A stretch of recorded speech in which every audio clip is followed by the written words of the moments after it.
에녹은 65세에 무드셀라를 낳았고 무드셀라를 낳은 후 300년을 하나님과 동행하며 자녀를 낳았으며 그는 365세를 살았더라. 에녹이 하나님과 동행하더니 하나님이 그를 데려가심으로 세상에 있지 아니하였더라. 무드셀라는 187세에 라멕을 낳았고 라멕을 낳은 후 782년을 지내며 자녀를 낳았으며 그는 969세를 살고 죽었더라. 라멕은 182세에 아들을 낳았고 이름을 노아라 하여 이르되 여호와께서 땅을 저주하심으로 수고롭게 일하는 우리를 이 아들이 아니하리라 하였더라. 라멕은 노아를 낳은 후 595년을 지내며 자녀들을 낳았으며 그는 777세를 살고 죽었더라. 아멘.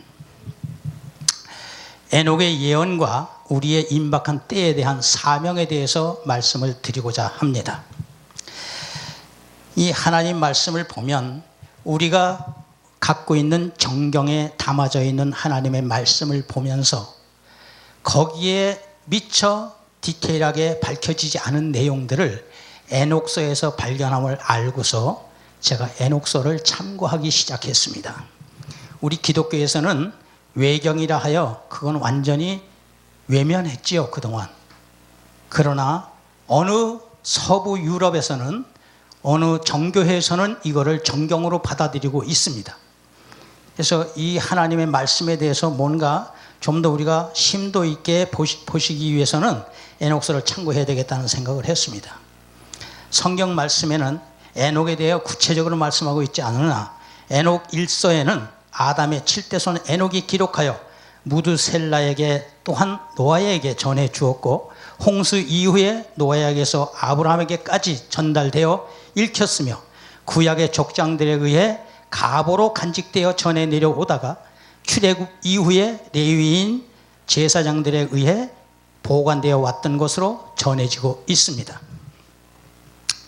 바벨론 포로 귀환 후 헬라 제국 후기에 극심한 유대교 말살 정책으로 토라가 불태워지던 시기에 종말론족 신앙과 묵시 학문이 부흥하던 시대적 그 분위기에서 거기에 맞춰서 여러 개의 사본들이 필사되어 하나님 말씀이 전해지기 시작했습니다.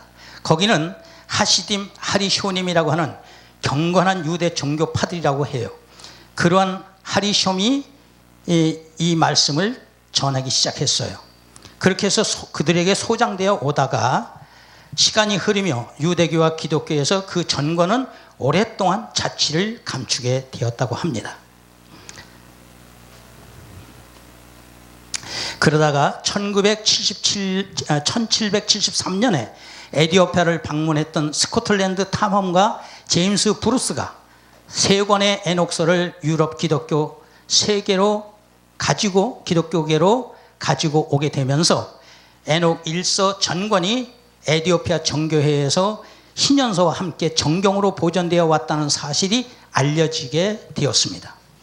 그 후 1976년 쿰난 4번 동굴에서 발견된 에녹 문헌들에 대해서 정리된 자료들을 책으로 발간함으로 학문계에 소개하였지만 21세기 들어서야 에녹서에 대한 학계의 관심이 더 늘어나 에녹 문헌들이 쏟아져 나오게 됩니다. 그 예로 2000년부터 2007년 7년간 공식적으로 학계에 보고된 관련 논문과 책들이 총 214편이 출간된 것으로 확인됩니다. 본 에녹서의 구조를 보면 마지막 때에 있을 환난의 시대를 살아가게 될 의로운 자들을 위해서 기록해 두었으며 홍수 심판과 정말의 큰 심판과 그리고 그 후에 오게 될 천년 왕국과 하늘과 땅에 대한 하늘에서 알게 하신 비밀들을 예언해 놓았습니다. 우선 에녹의 그 예언 중에 종말의 예언을 보면 노아 홍수는 AM 1656년 이후 4344년에 종말의 때로 말하고 있으며 또 에녹 1서 10장 12절에 보면 노아 홍수 이후 그러니까 AM 1656년이죠. 이 이후에 70세대 후에 하나님의 심판이 주어진다고 기록을 해놨습니다. 에녹 1서에는 노아의 탄생에 대한 내용도 구체적으로 소상하게 기록하고 있습니다. 제가 한번 에녹 1서에 있는 노아의 탄생에 대해서 노아가 어떤 모습을 하고 있었는가를 한번 책을 통해서 소개를 드리고자 합니다.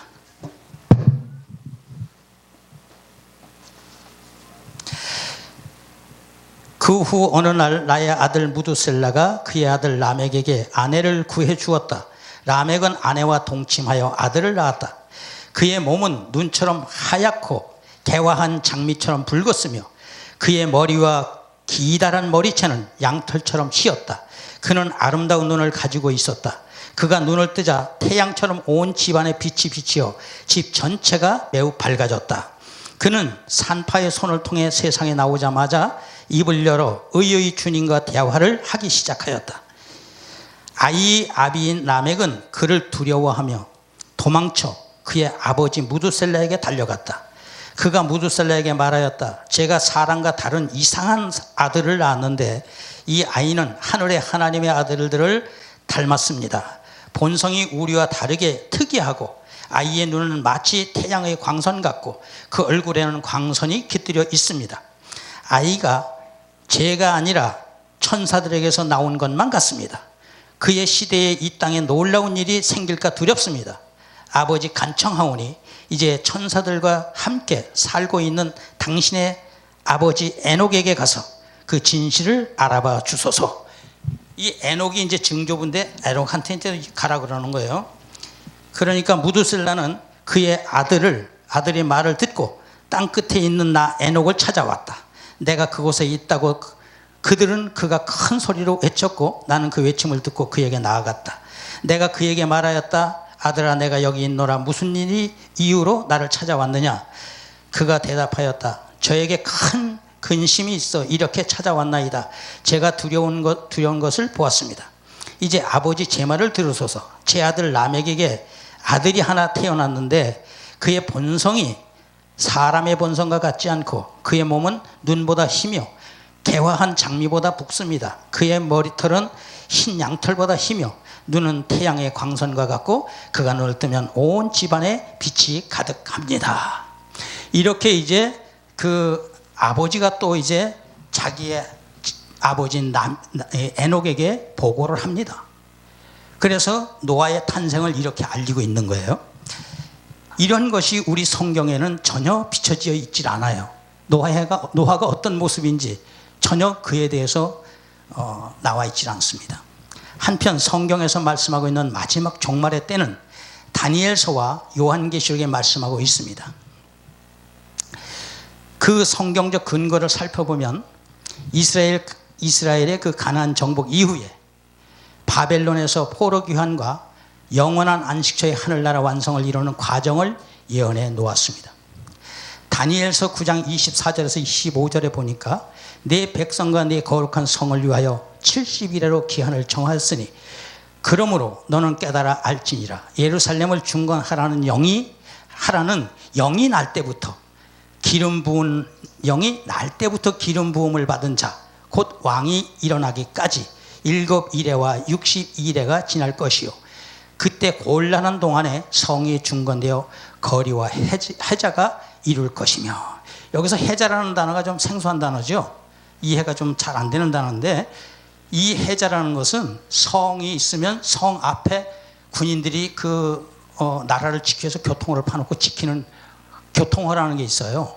푹 파진 거. 그런 걸 해자라고 하는 거예요. 성을 지키기 위해서 옆에서 이렇게 교통허를 파놓은 걸 말합니다.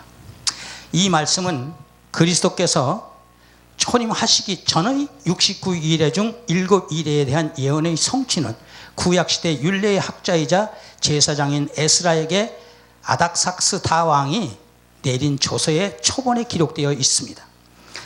아닥삭스다 왕은 에스라에게 황폐해진 예루살렘 성전의 재건뿐만 아니라 남은 남유다 왕국의 3권을 회복시키는 법을 집행할 행정관들과 재판관에 대한 임명권까지 부여하고 또한 거리와 성벽 등의 건축을 허가해서 조세를 징수하는 이스라엘의 관문인 예루살렘의 기능을 완전하게 회복시켜서 바벨론의 포로가 되어 있는 유다 백성들이 70년 만에 고토로 돌아올 수 있도록 그렇게 해 놓으신 것입니다. 그 에스라서 7장, 에스라 7장을 보면 11절과 24절, 25절에 여호와 계명의 말씀과 이스라엘에게 주신 율례의 학사인 학사겸 제사장 에스라에게 아다삭사 왕이 내린 조서 초본은 아래와 같으니라. 내가 너희에게 이르노니 제사장들이나 레위 사람들이나 노래하는 자들이나 문지기들이나 느디님 사람들이나 혹 하나님의 전에 일하는 자들에게 조공과 잡세와 부세를 받는 것이 불가하니라 하였노라. 에스라여, 너는 내 손에 있는 네 하나님의 지혜를 따라 네 하나님의 율법을 아는 자로 유사와 재판관을 삼아 강서편 모든 백성을 재판하게 하고 그 알지 못하는 자는 너희가 가르치라. 또 성경 말씀 다니엘서 12장 11절과 12절 말씀에 보니까 매일 드리는 제사를 폐하며 멸망케 할 미운 물건을 세울 때부터 1290일을 지낼 것이요 기다려서 1335일까지 이르는 그 사람은 복이 있으리라. 그렇게 말씀을 하고 있습니다.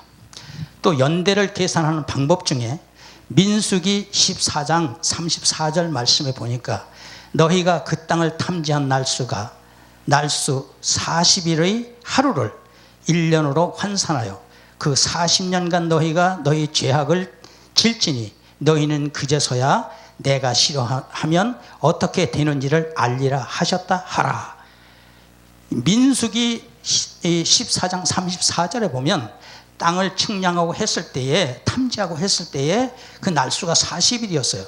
근데 40일을 하루를 1년으로 계산하라고 딱 하나님이 말씀을 하시는 거예요.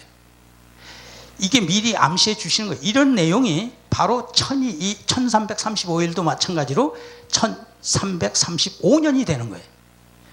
1290년도 1290년이 되는 거예요. 90일이 아니라 90년으로 계산하는 겁니다. 그래서 종말의 때를 예견하게 되는 거죠. 이스라엘 성전에 미운 물건이 해당하는 황금돔이 세워지는 시점이 AD 691년이므로 1290일을 1년으로 환산하면 1290년이므로 여기에 691을 더하면 1981년이 되는데 이때가 이스라엘의 수도 예루살렘이 회복되는 때라는 사실입니다. 그동안에 1900년 동안에 나라가 없어서 헤매던 이스라엘 백성들이 이제 이스라엘을 다시 회복해서 살아가야 되는데 예루살렘을 수도로 정하지를 못했어요. 회복이 안 됐기 때문에. 그런데 1981년에 예루살렘을 수도로 회복하기 시작합니다. 그러나 완전 회복이 안 됐어요. 동쪽 문은 가려져 있고 거기는 이슬람이 잡고 있습니다. 또한 1335일을 1년으로 해서 계산하면 1335년에 691을 더하면 2026년이 된다는 사실입니다. 이것은 바로 예수님의 공중재림을 하실 때를 가리키는 것임을 알아야 할 것입니다. 이때 바로 나팔절이 주어지기 때문에 이때가 바로 희년으로부터 7년 대환란, 7년 안식년, 7년 대환란이 주어지는 때가 바로 이때예요. 그래서 7년 풍년 기간, 7년 흉년 기간이 딱 겹치는데 7년 흉년 기간이 바로 2022년부터 2030년까지입니다. 할렐루야. 중요한 겁니다. 우리는 이걸 간과해서는 안 됩니다. 지금이 때가 임박한 때인데 지금이 어느 때라고 이 임박한 말씀을 증거하고 예수님이 가까이 이제 오신다고 하는 사실을 알려서 잠자는 자가 깨어나게 하고 이 잠을 잔다는 것은 죽었다는 얘기예요. 죽는다는 얘기입니다. 하나님의 말씀하고는 거리가 멀다는 얘기예요. 하나님을 믿는 종교인으로 생활하고 있다는 겁니다. 그들에게 하나님의 말씀을 어서 빨리 보고 익히고 기도와 찬송으로 늘 깨어있으면서 깨어있다는 건 살아있다는 거거든요. 살았다는 건 하나님의 말씀에 생명의 말씀이 내 속에 있다는 겁니다.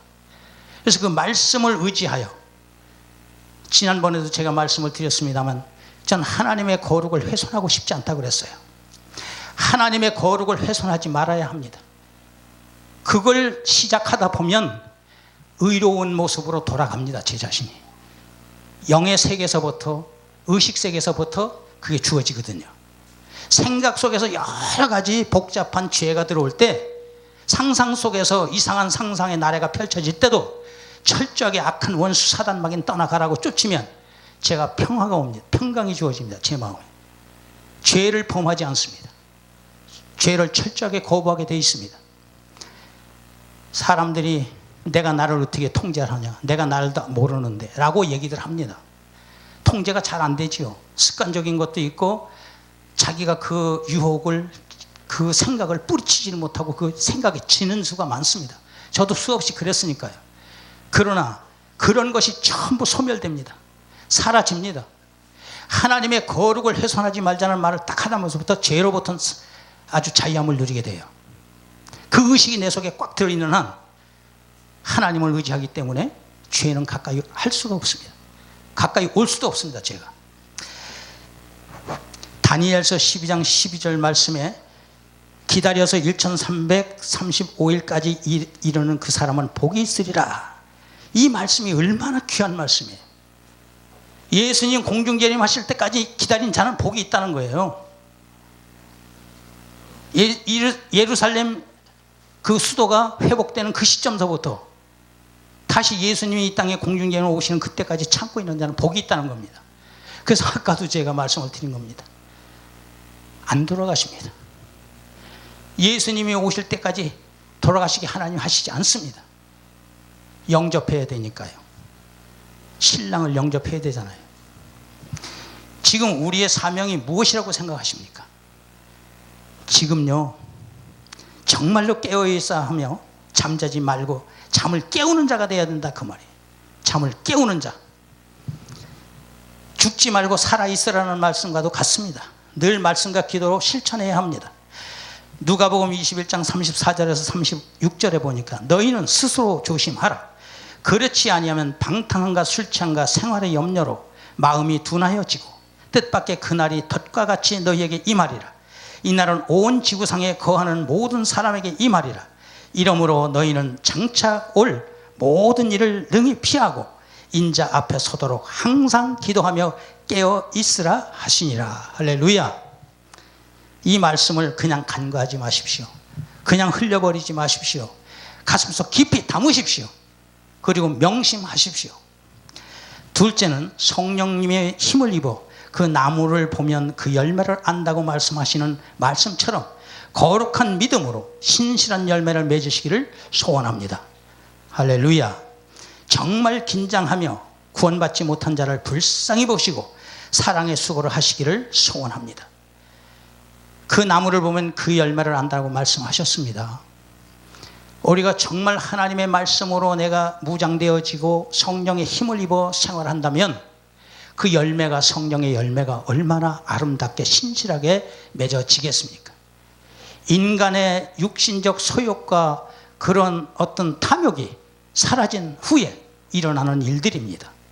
그것이 내 속에 아직까지 있다면 나에게 거짓이 있고 나에게 누구에게 거짓말하고 싶은 마음이라든가 내가 누구에게 거짓말을 한다든가 내가 혹은 욕심을 부린다든가 탐욕이 내 속에 들어있다면, 누가 뭘 가졌을 때 갖고 싶은 욕심이 내 속에 들어왔다면 이미 탐욕이 사라지지 않은 겁니다. 그런 마음조차가 사라져야 됩니다. 깨끗이 지우십시오. 이제는 지울 때가 됐습니다. 더더욱. 왜? 예수님 오실 때가 가까웠다는 생각해 보십시오. 뭐가 그렇게 부러울 게 있고 무엇을 그렇게 추구할 일이 있겠습니까? 오직 하나님 일 전하는 일, 하나님 말씀을 증거하는 일 외에는 하나님을 믿지 않는 자들, 이제는 그들을 언제 걷어서 열매를 맺게 하겠습니까? 이제는 하나님을 믿는 자들, 잠자는 자들, 깨어있게 하는 자들, 그런 일들을 만들어 해야 합니다. 지금 대한민국 교회에서 얼마 전에 제가 통합직교단 목사님하고도 대화를 하면서 WCC에 가입을 했지 않습니까? 왜 탈퇴하지 않는 것입니까? 나오십시오. 거기서 아직도 거기서 머뭇거립니까? 아직도 사단과 춤춥니까? 그 목사님이 알고 있습니다. 그런데 어쩔 수 없이 교단에는 그대로 존재하고 있습니다. 나오세요. 그 교단이 중요합니까? 천국보다 더 중요합니까? 하나님보다 더 귀한 겁니까? 그 교단이? 나오세요. 제가 그런 적이 있습니다. 그 교단 성도들은 어떻겠습니까? 그들을 끌고 지옥으로 갈 겁니까? 불지옥으로 들어가겠습니까? 그들에게 뭘 가리킨다는 겁니까? 하나님이 이 땅에 오심을 가까이 이제 왔다고 하는 사실을 알리시고 철저하게 하나님을 섬기는 자세부터 가르쳐야 됩니다. 그래서 하나님으로부터 떨어져 나가는 일이 없도록 그것이 우리가 할 사명이다. 저는 그렇게 생각을 합니다. 갈라디아서 5장 20절 23절에 오직 성령의 열매는 사랑과 희락과 화평과 오래 참음과 자비와 양선과 충성과 온유와 절제니 이 같은 것을 금할 법이 없느니라. 할렐루야. 이건 정확하게 명시를 해 주셨어요. 성령의 열매에 대해서. 그런데 여기서 사랑과 희락과 있는데 사랑이 딱 들어가면요, 희락이고 화평이고 다 쫓아와요. 거기다 포함이 됩니다. 구분해서 해놓은 것 뿐이에요. 이걸 하나하나 구분해서 떨어뜨려서 지키려고 하면 애로사항이 많습니다. 잘 이게 혼란스러워서 구분도 잘 안 되고요. 그런데 사랑이란 단어 하나만 딱 끌어안아도요, 이게 다 들어와 있습니다. 그 안에. 셋째, 늘 감사하는 마음으로 하나님께 찬송하며 영광을 드리는 삶을 살아가시기 바랍니다. 이 찬송도 하나님께 드리는 제사예요. 찬송으로 하나님께, 이 찬송을 난 새열방 봉사협의회 올 적마다 기쁜 것은 찬송이 많습니다. 이 찬송이 하나님께 드려지는 굉장한 하나님께 영광을 드리는 일이라고 저는 생각을 해요. 그래서 우리가 가정에서도 보면 찬송이 끊기면 안 됩니다. 늘 찬송하시고 기도하시고 하나님의 말씀에 입각해서 깊이 있게 하나님 말씀을 깊이 있게 보셔야 됩니다. 그냥 건성으로 소설책 읽듯이 보시는 게 아니라 깊이 있게 들여다보셔야 됩니다. 말씀을.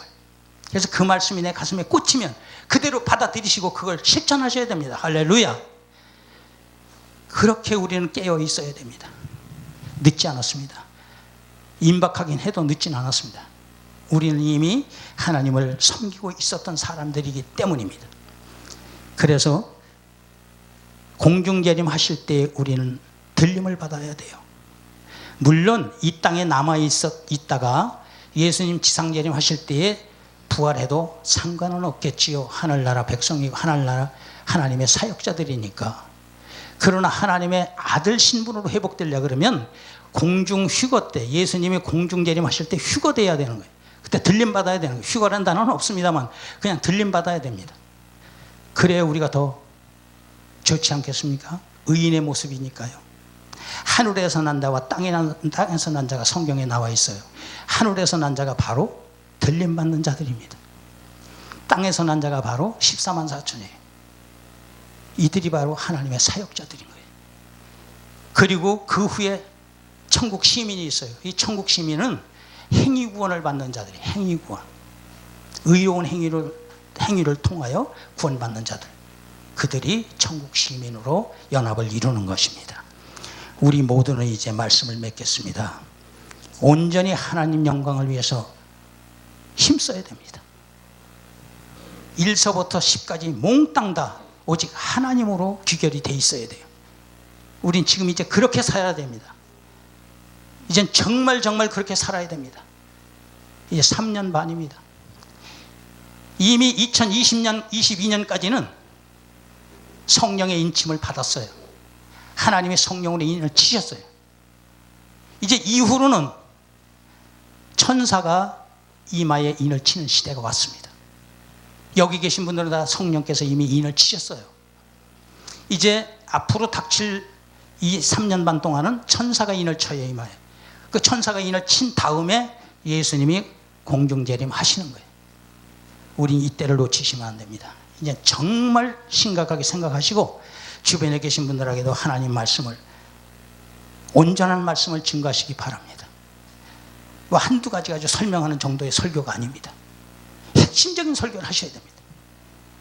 예수님의 때를 알리시길 바랍니다. 감사합니다.